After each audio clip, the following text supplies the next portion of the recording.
Hello everyone, this is Justin from 2866 Robotics, and in my last video we talked about floats and doubles, and with floats and doubles you can pretty easily do math, but today we're going to be talking about strings, and strings are a bit goofier.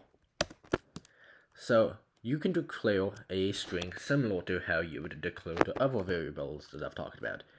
Type string and then give it a name. Let's call it S1. And then equals, and this time you want to put quotation marks. A string is basically a series of any characters you want. And as long as you put them between these quotation marks, you'll be fine. So you could be like, and that would be a string. It's basically just, as I said, a string of characters.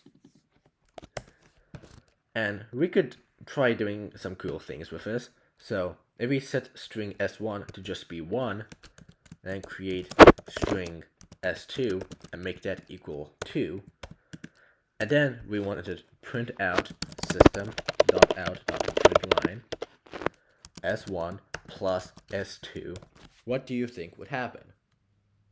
If you said it would print out 3, you would be wrong. When you combine strings like this, string 1 plus string 2, they actually just straight up combine the string.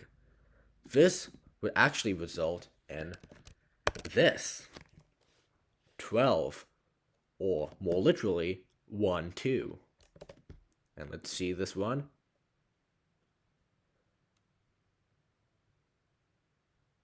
One, 2.